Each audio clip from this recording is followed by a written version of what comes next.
Hello friends, स्वागत है आपका आपके अपने चैनल टारगेट बाय हिमांशु पे। फ्रेंड्स, आज की जो हमारी क्लास है वो विश्व और भारत के भूगोल की दूसरी क्लास है। इससे पहले हमने इंडियन हिस्ट्री की लगभग 3 क्लासेस ले चुके हैं। तो अगर आपने अभी तक वो क्लासेस नहीं देखी हैं तो प्लीज़ चैनल पे जाइए, चैनल को सब्सक्राइब कीजिए, बेल आइकन को प्रेस कर लीजिए और ऑल नोटिफिकेशंस को ऑन कर लीजिए ताकि आने वाली सभी क्लासेस के नोटिफिकेशन आपको मिलते रहें। सभी क्लासेस की प्लेलिस्ट आपको हमारे चैनल पे मिल जाएगी। इसमें आपको हिंदी की जो वर्णमाला की सीरीज़ चल रही है जो कि मॉर्निंग में 9 बजे क्लास होती है। इसके अलावा शाम को 4 बजे जो आपकी Indian history, geography, GK GS की जो क्लासेस होती हैं उसकी प्लेलिस्ट मिल जाएगी। और इसके साथ साथ आपको शाम को 6 बजे होने वाली मैथ्स की क्लासेस की भी प्लेलिस्ट मिल जाएगी जिसमें आपको बिल्कुल बेसिक से मैथ्स सिखाई गई है। आप चैनल पे ज़रूर जाइए, चैनल को सब्सक्राइब कीजिए और सभी क्लासेस का बेनिफिट लीजिए। तो आज की क्लास को हम स्टार्ट करते हैं। आज की क्लास का जो आपका फर्स्ट क्वेश्चन रहेगा वो है आपको बताना है विश्व का सबसे बड़ा द्वीप है। आपको बताना है कि विश्व का सबसे बड़ा द्वीप कौन सा है। तो इसका उत्तर है, आपके ऑप्शंस हैं। ऑप्शन ए है बोर्नियो, ऑप्शन बी है अंडमान और निकोबार, ऑप्शन सी है ग्रीनलैंड और ऑप्शन डी है सिंगापुर। तो बताइए इस क्वेश्चन का सही आंसर क्या रहेगा। तो इस क्वेश्चन का जो आपका सही आंसर रहेगा वो रहेगा आपका ग्रीनलैंड। ठीक है, ग्रीनलैंड जो है वो विश्व का सबसे बड़ा द्वीप है और ये कहाँ स्थित है, ये उत्तरी अमेरिका महाद्वीप में स्थित है। ठीक है, चलिए बढ़ते हैं नेक्स्ट क्वेश्चन की तरफ। अगला जो क्वेश्चन है आपको बताना है वह कौन सी पर्यावरण परत है जो विकिरण को वापस पृथ्वी से प्रत्यावर्तित करती है। मतलब आपको बताना है कि ऐसी कौन सी परत है, हमारे वायुमंडल में स्थित कौन सी परत है जो विकिरण को वापस पृथ्वी में प्रत्यावर्तित करती है। बताइए इसका सही आंसर क्या रहेगा। तो इस क्वेश्चन का जो आपका सही आंसर रहेगा वो रहेगा आपका एक्सोस्फीयर, है ना। एक्सो का मतलब होता है आउटर। तो जो हमारा वायुमंडल है, जो हमारा एटमॉस्फेयर है उसकी सबसे आउटर मोस्ट जो लेयर है जिसको एक्सोस्फीयर या फिर हिंदी में जिसे बहिर्मंडल कहते हैं, वही जो है वो विकिरण को पृथ्वी पर पुनः प्रत्यावर्तित करती है। और आप में से कोई बता सकता है कि पृथ्वी तल के सबसे समीप, है ना, हमारा जो वायुमंडल है वो 5 परतों में विभक्त है। तो आपको बताना है कि पृथ्वी तल के सबसे समीप कौन सी परत स्थित है। कोई बता सकता है? कमेंट करके बताइए इस क्वेश्चन का क्या आंसर रहेगा। तो इसका जो सही आंसर रहेगा वो रहेगा आपका स्ट्रेटोस्फियर, जिसको कि हम क्या कहते हैं, शोभ मंडल भी कहते हैं। ये पृथ्वी तल के सबसे समीप स्थित लेयर है। ठीक है, पर आपका जो क्वेश्चन है जो पूछा गया है कि ऐसी कौन सी परत है जो कि विकिरण को वापस पृथ्वी पर प्रत्यावर्तित करती है, तो उसका सही आंसर तो एक्सोस्फीयर है जिसको कि हम बहिर्मंडल भी कहते हैं। चलिए बढ़ते हैं नेक्स्ट क्वेश्चन पे। अगला प्रश्न है आपका वायुमंडल में लगभग कितने प्रतिशत नाइट्रोजन पाई जाती है। आपको बताना है कि वायुमंडल में कितने प्रतिशत नाइट्रोजन पाई जाती है। आपको पता है कि हमारा जो वायुमंडल है वो विभिन्न गैसों से मिलकर बना है। तो आपको ये बताना है कि इस गैसीय मिश्रण में नाइट्रोजन का कितना परसेंटेज है। आपके ऑप्शन है 78 से 79%, 40 to 42%, 18 to 20% या 10 to 11%। बताइए इस क्वेश्चन का सही आंसर क्या रहेगा। तो इसका जो आपका सही आंसर रहेगा वो रहेगा आपका 78 to 79%। इसके अलावा हमारे वायुमंडल में ऑक्सीजन, कार्बन डाइऑक्साइड और दूसरी अक्रिय गैसें भी उपस्थित हैं। तो आपको उनके बारे में भी पता होना चाहिए कि हमारे वायुमंडल में जो O2 है, मतलब जो ऑक्सीजन है, वो है लगभग 21%। ठीक है ना, कहीं कहीं पे ये 20.95% भी दिया रहता है। तो आपको कंफ्यूज नहीं होना है और आपको दिए गए ऑप्शन के अकॉर्डिंग आपका आंसर लगाना है। इसके अलावा जो कार्बन डाइऑक्साइड है अपनी CO2, उसका जो परसेंटेज होता है वो 0.03% होता है। ठीक है, और मोस्टली यही पूछे जाते हैं। बढ़ते हैं नेक्स्ट क्वेश्चन की तरफ। अगला क्वेश्चन है आपका सर्वाधिक वार्षिक वर्षा कहाँ होती है। आपको ये बताना है कि सर्वाधिक वार्षिक वर्षा कहाँ होती है, मतलब पूरे एक वर्ष में जो औसतन वर्षा है वो किस स्थल पर सबसे अधिक होती है ना। ये आपको पूरे विश्व का पूछा गया है। अगर आप भारत नहीं दिया रहेगा तो आपको पूरे विश्व को लेकर चलना पड़ेगा। तो आपके ऑप्शन है Canadian shield, Amazon basin, Ganga basin या साइबेरियन मैदान। तो बताइए इस क्वेश्चन का सही आंसर क्या रहेगा। तो इस क्वेश्चन का जो आपका सही आंसर रहेगा वो रहेगा अमेजन बेसिन। ठीक है, आपको हमेशा आंसर जो है वो अपने दिए गए ऑप्शंस के अकॉर्डिंग ही लगाना है। अगर क्वेश्चन इस तरीके से पूछा जाता कि विश्व का सर्वाधिक वर्षा वाला स्थल कौन सा है ना, वार्षिक वर्षा नहीं दिया था और सिर्फ लिखा रहता कि सर्वाधिक वर्षा वाला स्थल कौन सा है, तो आपको भारत में जो मेघालय है उसमें स्थित मौसिनराम पर टिक करना रहेगा। मौसिनराम पर आप तब टिक करेंगे जब स्थल के बारे में पूछा जाएगा। ठीक है, चलिए बढ़ते हैं नेक्स्ट क्वेश्चन पे। अगला क्वेश्चन है आपका, धुंध जो नमी के कणों से बना है कहलाता है। आपको बताना है धुंध मतलब धुएं जैसी जो स्थिति बनती है जो कि नमी के कणों से, मतलब बारीक बारीक छोटी छोटी वाइट वाटर ड्रॉपलेट से मिलकर बना होता है, उसे क्या कहा जाता है। आपके ऑप्शन है कोहरा, ओस, बादल या कोई नहीं। तो बताइए इसका सही आंसर क्या रहेगा। तो इस क्वेश्चन का जो सही आंसर रहेगा वो रहेगा कोहरा। ठीक है, आप ये जो भी क्वेश्चंस मैं यहाँ कराती हूँ प्लीज़ इनको अपनी नोटबुक में भी नोट डाउन करते जाया कीजिए, ताकि आपका साथ का साथ रिवीजन भी होता जाए और आपका जो अधिगम है वो स्थायी हो जाए। ठीक है, चलिए नेक्स्ट क्वेश्चन पे बढ़ते हैं। टर्मिनल डॉपलर रडार, जिसे TDR कहा जाता है, किस लिए प्रयुक्त होता है। आपको बताना है कि ये जो टेक्नोलॉजी है टर्मिनल डॉपलर रडार की वो किस लिए यूज़ की जाती है। आपके ऑप्शन है मौसम की भविष्यवाणी के लिए, ऑप्शन बी है खराब मौसम में हवाई जहाज़ों को उतारने में, ऑप्शन सी है भूकंप का मापांकन में और ऑप्शन डी है गहरे समुद्र में मार्गदर्शन में। तो बताइए इस क्वेश्चन का सही आंसर क्या रहेगा। तो इस क्वेश्चन का आपका जो सही आंसर रहेगा वो रहेगा आपका ऑप्शन बी, खराब मौसम में हवाई जहाज़ों को उतारने में। ठीक है, जो TDR टेक्निक है ये एयरपोर्ट पर ही स्थापित की जाती है, जिससे कि अगर कहीं पर मौसम खराब हो रहा है तो जो एरोप्लेन है उसको जल्दी ही अपने पहुंचने वाले स्थान से पहले ही लैंड कर लिया जाता है। ठीक है, ताकि कोई दुर्घटना ना घटित हो। चलिए बढ़ते हैं नेक्स्ट क्वेश्चन पे। और अब आप ये बताइए कि इसमें से भूकंप मापांकन, ये भी बहुत इंपॉर्टेंट क्वेश्चन है जो अक्सर कोई एग्जाम्स में पूछा जाता है कि भूकंप जो मापांकन है वो किस पर किया जाता है। जो इसका जो आंसर रहेगा वो रहेगा हमारा रिक्टर स्केल पर। ठीक है, रिक्टर स्केल या फिर सिस्मोग्राफ के थ्रू हम भूकंप के मापांकन करते हैं। चलिए बढ़ते हैं नेक्स्ट क्वेश्चन पे।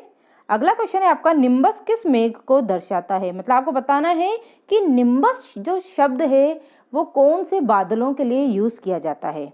आपके ऑप्शन है पंख की तरह लगने वाले बादलों के लिए, या ढेर की तरह लगने वाले बादलों के लिए, वर्षा मेघों के लिए, या ऊपर से गोलाकार लगने वाले बादलों के लिए।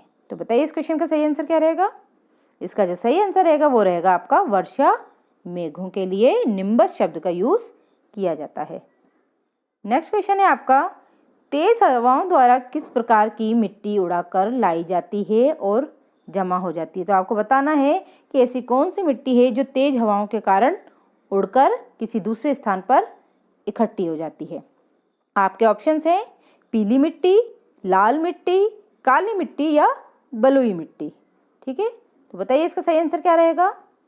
तो इस क्वेश्चन का जो सही आंसर रहेगा वो रहेगा आपका बलुई मिट्टी। ठीक है, बलुई मिट्टी मतलब जो कि बालू से बनी हो। बालू मतलब रेत, है ना। तो रेत ही है जो हवा के माध्यम से उड़ सकती है। नॉर्मली जो और मिट्टियां रहती हैं वो इतना नहीं उड़ती हैं, पर रेत जो है वो आसानी से उड़ती है। तो जो बलुई मिट्टी है वो मुख्यतः हवा के प्रवाह के कारण उड़कर एक स्थान से दूसरे स्थान पर जाके इकट्ठा हो जाती है।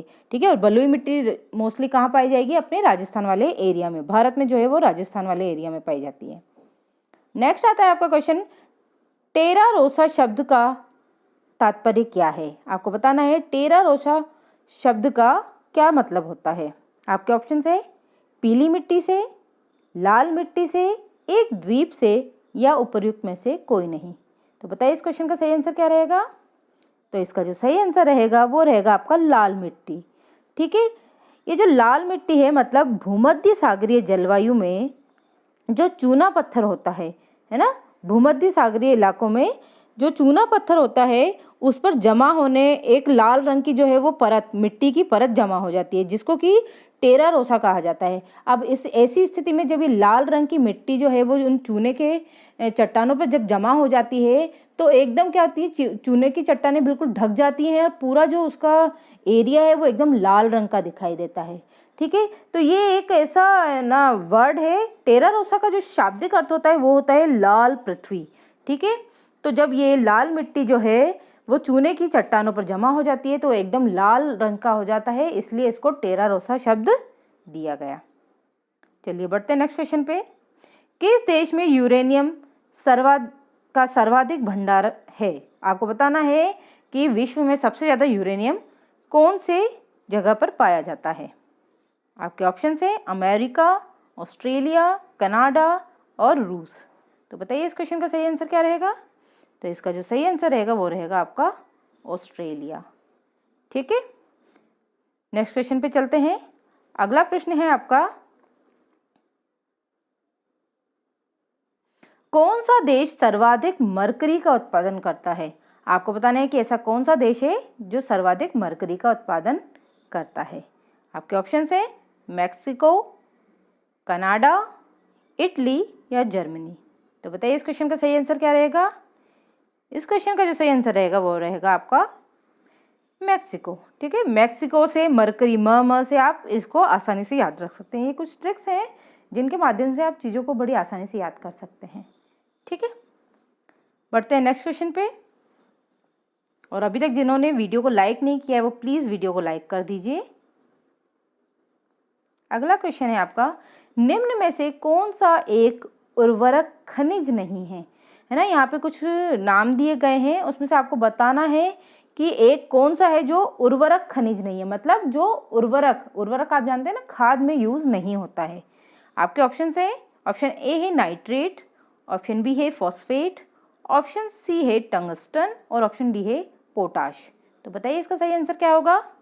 तो इस क्वेश्चन का जो सही आंसर रहेगा वो रहेगा आपका टंगस्टन। ठीक है ना, टंगस्टन एक धातु है ना, इसका उपयोग ये उर्वरक वगैरह बनाने में नहीं किया जाता है। और इसका जो रासायनिक सूत्र है, मतलब रासायनिक जो संकेत है वो इसको W से डिनोट करते हैं। है ना, टंगस्टन का मतलब आप ये मत समझिएगा कि T से डिनोट करेंगे, इसको W से डिनोट किया जाता है। ठीक है, बढ़ते हैं नेक्स्ट क्वेश्चन पे। अगला क्वेश्चन है आपका, विश्व में सोने का सर्वाधिक उत्पादन किस देश में होता है। आपको बताना है कि विश्व में सोने का सर्वाधिक उत्पादन किस देश में किया जाता है। आपके ऑप्शन है दक्षिण अफ्रीका, रूस, चीन या ऑस्ट्रेलिया। तो बताइए इस क्वेश्चन का सही आंसर क्या रहेगा। इसका जो सही आंसर रहेगा वो रहेगा आपका चीन। ठीक है ना, चीन जो है वो विश्व में सर्वाधिक सोने का उत्पादन करता है। और इससे पहले हमने पिछली क्लास में पढ़ा था कि सर्वाधिक सीमा को शेयर करने वाला, है ना, दूसरे देशों से जिसकी अपनी सीमा को शेयर करने वाला जो देश है वो भी चीन है। ये लगभग 14 देशों से अपनी सीमाओं को मतलब सीमाओं को शेयर करता है। ठीक है, नेक्स्ट क्वेश्चन है आपका, ग्लेशियर एक्सप्रेस निम्नलिखित में से किस देश की प्रसिद्ध रेलगाड़ी है। तो आपको बताना है कि ग्लेशियर एक्सप्रेस जो है वो किस देश की प्रसिद्ध रेलगाड़ी है। आपके ऑप्शंस हैं, ऑप्शन ए है अमेरिका, ऑप्शन बी है नॉर्वे, ऑप्शन सी है भारत या फिर ऑप्शन डी है स्विट्जरलैंड। तो आप बताइए इस क्वेश्चन का सही आंसर क्या रहेगा। तो इसका जो सही आंसर रहेगा वो रहेगा आपका स्विट्जरलैंड। ठीक है, ये जो ग्लेशियर एक्सप्रेस है वो आपके ये मतलब यूरोप की सबसे खूबसूरत और दार्शनिक ट्रेनों में से एक है। ठीक है, चलिए बढ़ते हैं नेक्स्ट क्वेश्चन की तरफ। अगला क्वेश्चन है आपका क्वेश्चन नंबर 53, गोथार्ड बेस सुरंग किस देश में स्थित है। आपको बताना है कि गोथार्ड बेस जो सुरंग है वो किस देश में स्थित है। आपके ऑप्शन है स्विट्जरलैंड, जापान, इराक या इनमें से कोई नहीं। तो बताइए इस क्वेश्चन का सही आंसर क्या रहेगा। तो इस क्वेश्चन का जो सही आंसर रहेगा वो रहेगा आपका अगेन स्विट्जरलैंड। ठीक है। गोथार्ड जो सुरंग है वो स्विट्जरलैंड में स्थित है और ये विश्व की सबसे लंबी सुरंग है जो लगभग 57 किलोमीटर लंबी है। ठीक है, 57।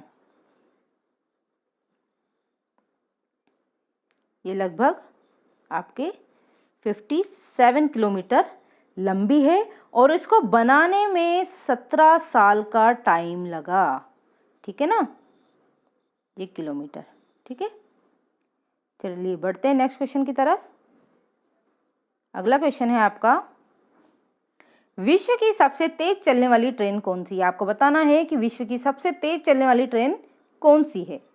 आपके ऑप्शन है शिनकानसेन जापान, जर्मनी की आईसीई, फ्रांसीसी की टीजीवी या फिर डी है आपका शंघाई की मालगांव। तो बताइए इसका सही आंसर क्या रहेगा। तो इस क्वेश्चन का आपका जो सही आंसर रहेगा वो रहेगा आपका शंघाई की मालगांव, है ना। शंघाई की मालगांव जो ट्रेन है वो विश्व की सबसे तेज चलने वाली ट्रेन है और ये कहाँ पर है? ये जापान में है। शंघाई आपको पता है जापान में स्थित है और इस ट्रेन की जो स्पीड है वो लगभग 602 किलोमीटर पर आवर है। ठीक है, चलिए बढ़ते हैं नेक्स्ट क्वेश्चन की तरफ। अगला क्वेश्चन है आपका, कैनेडियन पैसिफिक रेलवे चलती है। आपको बताना है कैनेडियन पैसिफिक रेलवे किन दो स्थानों के मध्य चलती है।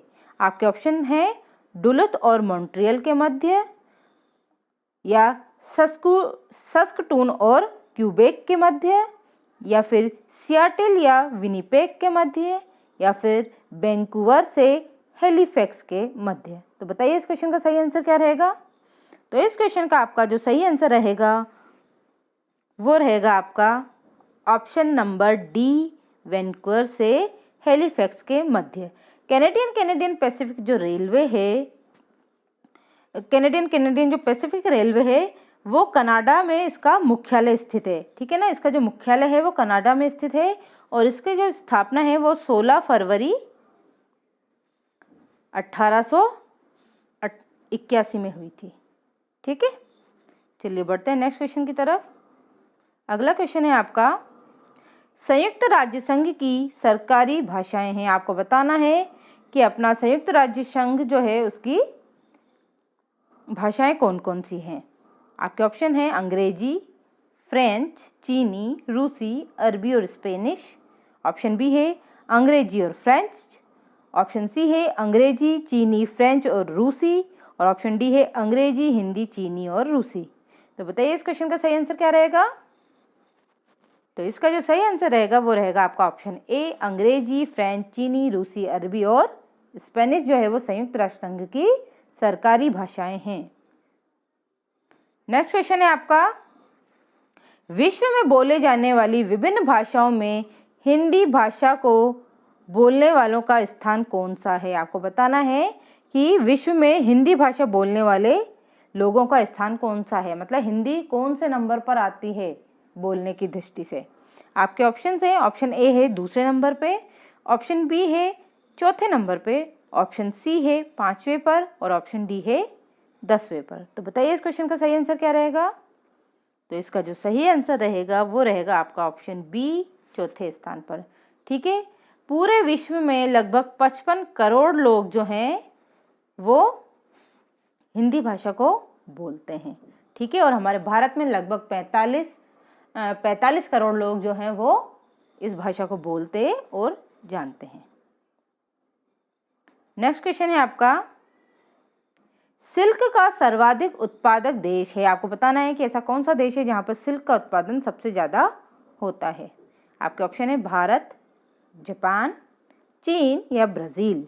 तो बताइए इस क्वेश्चन का सही आंसर क्या होगा। इसका जो सही आंसर रहेगा वो रहेगा अगेन चीन। सोने में सर्वाधिक उत्पादन वाला देश, सर्वाधिक जिसके राजनीतिक अपने सीमावर्ती क्षेत्रों से लेकर जो झगड़े हैं वो भी इसी के ही हैं। लगभग 23 देशों से इसके लड़ाई चल रही है इस बात को लेकर। 14 देशों से ये अपनी सीमावर्ती इलाकों को शेयर करता है, अपनी सीमाओं को शेयर करता है। ठीक है ना, सर्वाधिक कोयला उत्पादन देश भी है ये। ठीक है, चलिए बढ़ते हैं नेक्स्ट क्वेश्चन पे। निम्नलिखित में से कौन से देश का देश का संसार में धान उत्पादन में दूसरा स्थान है? आपको दूसरा स्थान बताना है, पहला नहीं पूछा है, दूसरा पूछा है। आपके ऑप्शन है, ऑप्शन ए है चीन, ऑप्शन बी है यूएसए, ऑप्शन सी है रूस और ऑप्शन डी है भारत। तो बताइए इस क्वेश्चन का सही आंसर क्या होगा? तो इस क्वेश्चन का जो सही आंसर रहेगा वो रहेगा आपका ऑप्शन डी, भारत। ठीक है, तो भारत तो दूसरे स्थान पे आया, तो बताइए अब पहले स्थान पे कौन होगा?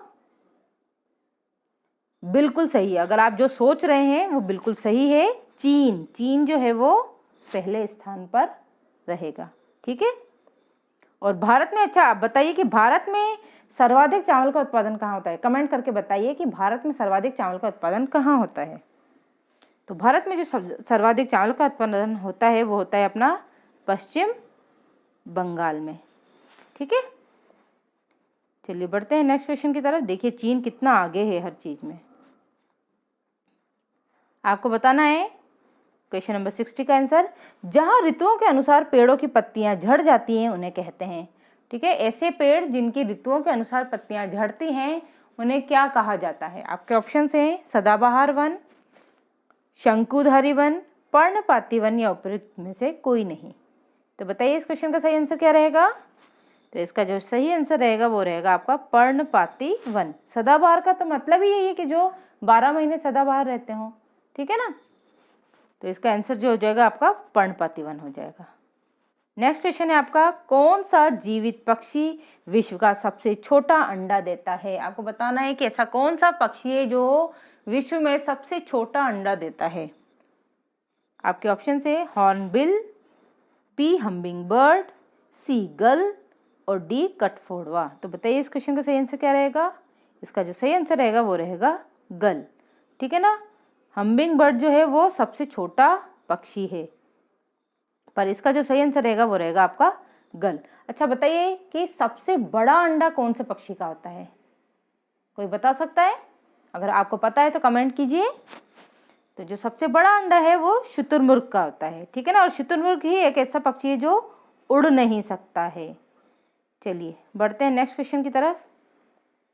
अगला क्वेश्चन है आपका,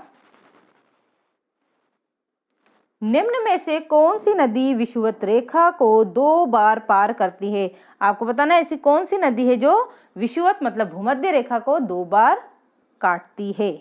तो बताइए इसका सही आंसर क्या हो जाएगा? इस क्वेश्चन का आपका जो सही आंसर रहेगा वो रहेगा कांगो। कांगो नदी जो है वो विषुवत रेखा को 2 बार क्रॉस करती है। ठीक है, और इसके अलावा मैं आपको ये बता दूं कि कर्क रेखा को भी एक ऐसी नदी है जो 2 बार पार करती है, वो है माही नदी, जिसका उद्गम स्थल जो है वो मध्य प्रदेश है और जो राजस्थान और गुजरात में बहती है। ये जो नदी है वो कर्क रेखा को 2 बार क्रॉस करती है। चलिए बढ़ते हैं नेक्स्ट क्वेश्चन पे। अगला क्वेश्चन है आपका, ग्रेट बैरियर रीफ एक डैश है। आपको बताना है कि ग्रेट बैरियर रीफ क्या है। आपके ऑप्शन है पर्वत श्रृंखला, ऑप्शन बी है प्रवाल रचना, ऑप्शन सी है मानव निर्मित दीवार या ऑप्शन डी है ज्वारीय भित्ति। तो बताइए इस क्वेश्चन का सही आंसर क्या होगा? तो इस क्वेश्चन का आपका जो सही आंसर रहेगा वो रहेगा आपका ऑप्शन बी प्रवाल रचना। ठीक है, जो ग्रेट बैरियर रीफ है वो एक प्रवाल रचना है। ठीक है ना, अब प्रवाल क्या होते हैं? प्रवाल जो है वो आपके ये जो है वो एक नन्हा समुद्री जीव होता है जिसे हम मूंगा, कोरल या मिर्जान भी कहते हैं। ये जो प्रवाल होते हैं ये अपने प्रजनन के समय जो है वो कैल्शियम कार्बोनेट को निकालते हैं, उत्सर्जित करते हैं, और यही कैल्शियम कार्बोनेट जो है वो समुद्र में जाकर इकट्ठा हो जाता है और चट्टान के रूप में जम जाता है। ठीक है ना, जिसको हम मूंगा कहते हैं, है ना। चलिए बढ़ते हैं नेक्स्ट क्वेश्चन की तरफ। अगला क्वेश्चन है आपका, अंतर्राष्ट्रीय न्यायालय का मुख्यालय कहाँ है? आपको बताना है अंतर्राष्ट्रीय जो अपना न्यायालय है उसका मुख्यालय कहाँ स्थित है। आपके ऑप्शन हैं जिनेवा, पेरिस, द हेग या फिर रोम। तो बताइए इस क्वेश्चन का सही आंसर क्या रहेगा? तो इसका जो आपका सही आंसर रहेगा वो रहेगा आपका द हेग। ठीक है ना, और हेग कहाँ स्थित है? ये नीदरलैंड में स्थित है। चलिए बढ़ते हैं नेक्स्ट क्वेश्चन पे। अगला क्वेश्चन है आपका, अंतर्राष्ट्रीय परमाणु एजेंसी का मुख्यालय कहाँ है? आपको बताना है अंतर्राष्ट्रीय परमाणु एजेंसी का मुख्यालय कहाँ है। तो आपके ऑप्शन है जिनेवा में, पेरिस में, वियना में या बर्लिन में? तो बताइए इस क्वेश्चन का सही आंसर क्या रहेगा? तो आपका जो सही आंसर रहेगा वो रहेगा वियना में। और वियना कहाँ स्थित है? ऑस्ट्रेलिया में स्थित है। चलिए बढ़ते हैं नेक्स्ट क्वेश्चन पे। नेक्स्ट क्वेश्चन है आपका, कुछ वर्ष पहले किस एशियाई देश ने अपना राष्ट्रगान बदल दिया? आपको बताना है कि ऐसा कौन सा एशियाई देश है जिसने अपना राष्ट्रगान बदला है हाल ही के कुछ वर्षों पहले। बताइए इसका सही आंसर क्या होगा? आपके ऑप्शन है अफगानिस्तान, मालदीव, बांग्लादेश या नेपाल। तो इसका सही आंसर क्या होगा? तो इस क्वेश्चन का जो सही आंसर रहेगा वो रहेगा आपका नेपाल। ठीक है, नेपाल का जो अभी राष्ट्रगान है वो है सायोथुंगा फुलक, है ना, ये इसकी वर्डिंग है और व्याकुल मायला द्वारा रचित है। ठीक है, चलिए बढ़ते हैं नेक्स्ट क्वेश्चन पे। अगला क्वेश्चन है आपका, पृथ्वी पर सर्वाधिक शीत तापमान पूर्वी अंटार्कटिका में कितना रिकॉर्ड किया गया है? ठीक है, आपको पता है अंटार्कटिका क्या है? पूरा बर्फ से आच्छादित अपना ध्रुव है। ठीक है ना, ये अपने पृथ्वी के ध्रुवों पर स्थित है और ये पूरी तरीके से बर्फ से आच्छादित है। तो आपको बताना है कि यहाँ पे सबसे निम्नतम ताप कितना ऑब्जर्व किया गया है। आपके ऑप्शन से -53.2 degree Celsius, -83.2 degree Celsius, -93.2 degree Celsius या 95.2 डिग्री सेल्सियस। बताइए इसका सही आंसर क्या होगा? तो इसका जो सही आंसर रहेगा वो रहेगा आपका 93.2 डिग्री सेल्सियस जो है वो निम्नतम ताप ऑब्जर्व किया गया है। चलिए बढ़ते हैं नेक्स्ट क्वेश्चन पे। अगला क्वेश्चन है आपका, निम्न में से कौन सा पदार्थ समुद्र तल से निकाला गया है? आपको बताना है कि ये जो दिए गए ऑप्शंस में से जो ऐसा कौन सा पदार्थ है जो समुद्र जल से निकाला जाता है। आपके ऑप्शन है चूना पत्थर, बलुआ पत्थर, कोबाल्ट या ब्रोमीन। तो आपका जो सही आंसर रहेगा वो हो जाएगा आपका ब्रोमीन जो है वो कहाँ से निकाला जाता है? समुद्र के जल से निकाला जाता है। चलते हैं नेक्स्ट क्वेश्चन पे। अगला क्वेश्चन है आपका, प्रसिद्ध जावा ट्रेंच नामक सबसे गहरा स्थल किस महासागर में स्थित है? आपको बताना है कि जो जावा ट्रेंच है वो कहाँ स्थित है। ट्रेंच मतलब गर्त, है ना, ये कहाँ स्थित है? आपके ऑप्शन है आर्कटिक में या अटलांटिक महासागर में, हिंद महासागर में या फिर पैसिफिक महासागर में। तो आपके जो सही आंसर हो जाएगा वो रहेगा आपका हिंद महासागर। ठीक है ना, तो हिंद महासागर में स्थित है ये और ये लगभग 3200 किलोमीटर लंबा है। ठीक है, ये गर्त जो है वो 3200 किलोमीटर लंबा है। चलिए बढ़ते हैं अगले क्वेश्चन पे। कर्क रेखा निम्न में से किन राज्यों से गुजरती है? आपको बताना है कि दिए गए ऑप्शंस में से ऐसे कौन से राज्य है जिनसे कर्क रेखा गुजरती है। आपके ऑप्शन है, ऑप्शन ए है गुजरात, ऑप्शन बी है झारखंड, ऑप्शन सी है असम और ऑप्शन डी है मिजोरम। तो बताइए कौन कौन से राज्य हैं जिनसे कर्क रेखा गुजरती है। तो आपका जो सही ऑप्शन रहेगा वो रहेगा ऑप्शन सी, पहला, दूसरा और चौथा, मतलब गुजरात, झारखंड और मिजोरम। देखिए हमारी जो कर्क रेखा है वो 8 राज्यों से होकर, भारत के 8 राज्यों से होकर गुजरती है, जो कि है मिजोरम, त्रिपुरा, पश्चिम बंगाल, झारखंड, छत्तीसगढ़, मध्य प्रदेश, राजस्थान और गुजरात। ठीक है ना, इन 8 राज्यों से होकर कर्क रेखा गुजरती है। नेक्स्ट क्वेश्चन है आपका, निम्न में से कौन सा जिला भारत की अंतर्राष्ट्रीय सीमा पर स्थित है? आपको बताना है कि ऐसा कौन सा जिला है जो भारत की अंतर्राष्ट्रीय सीमा से पर स्थित है। आपके ऑप्शन है गोरखपुर, जयपुर, किन्नौर, कुलेर। तो बताइए इसका सही आंसर क्या होगा। तो इस क्वेश्चन का जो आपका सही आंसर रहेगा वो रहेगा किन्नौर। किन्नौर जो है वो कहाँ स्थित है, कोई बता सकता है? कमेंट कीजिए किन्नौर कहाँ स्थित है। किन्नौर जो है वो हिमाचल प्रदेश में स्थित है। ठीक है, और ये जो है वो हमारी अंतर्राष्ट्रीय सीमा पर स्थित है। चलिए बढ़ते हैं नेक्स्ट क्वेश्चन पे। अगला क्वेश्चन है आपका, भारत और श्रीलंका को अलग करने वाली जल राशि कौन सी है? ठीक है ना, ऐसा कौन सा जलीय बैरियर है जो कि भारत और श्रीलंका को अलग अलग करता है या फिर जोड़ता है आपस में, है ना, अलग अलग करना भी बोल सकते हैं या फिर जोड़ना भी बोल सकते हैं। ठीक है, बताइए क्या आंसर रहेगा आपका। तो आपका जो सही आंसर रहेगा वो रहेगा पाक जल संधि। ठीक है ना, पाक जल संधि जो है वो भारत और श्रीलंका को आपस में अलग अलग भी करते हैं। ठीक है ना, आपस से अलग अलग करती हैं। ठीक है, पाक जल संधि से आप ये मत सोच लीजिए कि पाकिस्तान से अलग करती है। ठीक है, नेक्स्ट क्वेश्चन है आपका, भारत का सबसे दक्षिणी छोर कौन सा है। आपको बताना है कि भारत का सबसे दक्षिणी छोर कौन सा है। आपके ऑप्शन है इंदिरा कौल, गुहार मोती, किबीथू या इंदिरा पॉइंट। बताइए सही आंसर क्या रहेगा। आपका जो सही आंसर रहेगा वो रहेगा आपका इंदिरा पॉइंट।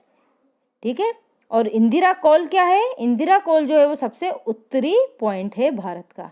ठीक है, तो आपका जो सही आंसर रहेगा वो रहेगा इंदिरा पॉइंट।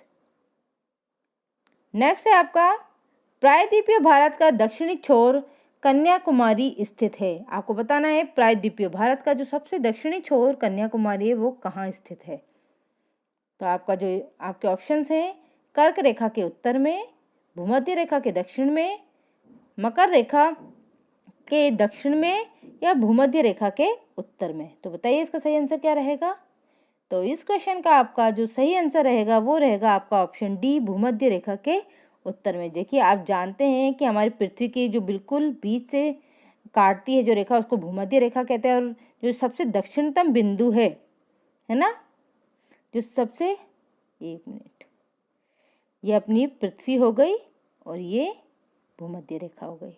ठीक है, अब भारत जो है वो भारत कहाँ स्थित है, अपने उत्तरी गोलार्ध में स्थित है। ठीक है ना, तो जो उत्तरी गोलार्ध में अपना भारत स्थित है, यहाँ पर स्थित है, इसका दक्षिणतम पॉइंट कौन सा होगा, यहाँ स्थित होगा। ठीक है ना, तो जो भूमध्य रेखा है, जो कन्याकुमारी है वो दक्षिणतम पॉइंट है, तो ये कहाँ पर स्थित रहेगा।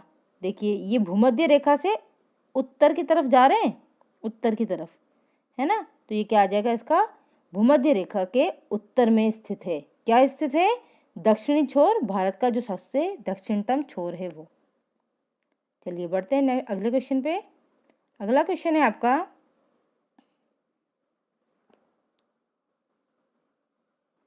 भारत ने पृथ्वी के धरातल का कितना प्रतिशत भाग घेरा हुआ है। तो आपको बताना है कि पूरे विश्व में, पूरी पृथ्वी पर भारत का जो एरिया वाइज परसेंटेज है वो कितना है। ऑप्शन है आपके 3.4, 4.4, 5.4 या 2.4। तो बताइए इसका सही आंसर क्या रहेगा। तो इसका जो सही आंसर है वो रहेगा आपका 2.4। ठीक है, और भारत का बताइए ऐसा विश्व का ऐसा कौन सा देश है जो सर्वाधिक एरिया कवर करता है। तो उसका जो आपका आंसर रहेगा वो रहेगा रूस, है ना, रूस जो है वो सबसे बड़ा देश है। चलिए बढ़ते हैं नेक्स्ट क्वेश्चन पे। भारत का विश्व में क्षेत्रफल के आधार पर कौन सा स्थान है। आपको बताना है कि भारत जो है वो पूरे विश्व में क्षेत्रफल के आधार पर कौन सा स्थान प्राप्त करता है। आपके ऑप्शन है दूसरा, चौथा, छठा या सातवां। तो बताइए आपका सही आंसर क्या रहेगा। तो आपका जो सही आंसर रहेगा वो रहेगा सातवां, 7th नंबर पे है। और फर्स्ट नंबर पे क्या है, अभी बताया था, रूस। ठीक है, चलिए बढ़ते हैं नेक्स्ट क्वेश्चन पे। अगला क्वेश्चन है, पश्चिमी घाट है, पश्चिमी घाट क्या है। आपको बताना है कि पश्चिमी घाट क्या है। पर्वत है, पठार है, पठारों का ढलान है या पहाड़ियाँ हैं। तो बताइए इस क्वेश्चन का सही आंसर क्या होगा। तो इसका जो सही आंसर रहेगा वो रहेगा आपका पठारों का ढलान है। ठीक है, यहाँ पे सर्वाधिक जैव विविधता भी पाई जाती है। ठीक है, और 16 जो घास वन है वो भी यहीं पे पाए जाते हैं। नेक्स्ट क्वेश्चन है आपका, निम्नलिखित में से किसे एमराल्ड द्वीप समूह के नाम से जाना जाता है। आपको बताना है कि एमराल्ड द्वीप समूह के नाम से किस स्थान को जाना जाता है। आपके ऑप्शन है लक्षद्वीप को, ऑप्शन बी है अंडमान और निकोबार द्वीप समूह को, ऑप्शन सी है मालद्वीप को, और नेक्स्ट है आपका दमन और द्वीप को। तो बताइए इसका सही आंसर क्या होगा। तो इस क्वेश्चन का आपका जो सही आंसर रहेगा वो रहेगा ऑप्शन बी, अंडमान निकोबार द्वीप समूह को एमराल्ड द्वीप समूह के नाम से जाना जाता है। तो आज आपके ये इतने ही क्वेश्चन थे आपकी आज की क्लास में। आई होप आपको ये क्लास पसंद आई होगी और मैं पूरा विश्वास है मुझे कि आप ये सारे ही जो क्वेश्चन आंसर हैं वो नोट डाउन कर रहे होंगे। ठीक है, आप नोट डाउन ज़रूर किया कीजिए। और ये हमारे सोशल मीडिया हैंडल्स हैं, आप इन पे भी हमको फॉलो कर सकते हैं। और प्लीज़ अभी तक जिसने क्लास को लाइक नहीं किया है वो लाइक कर लीजिए, चैनल को सब्सक्राइब कर लीजिए और ऑल नोटिफिकेशंस को ऑन कर लीजिए। हमारी जो क्लासेस हैं वो सुबह 9 बजे हिंदी की, शाम को सुबह 9 बजे हिंदी की, शाम को 4 बजे अपनी जीके जीएस की और शाम को 6 बजे जो है वो मैथ्स की क्लास चलती है। तो आप प्लीज़ इन क्लासेस का बेनिफिट लीजिए। आई होप आपको ये क्लास पसंद आई होगी। Thank you.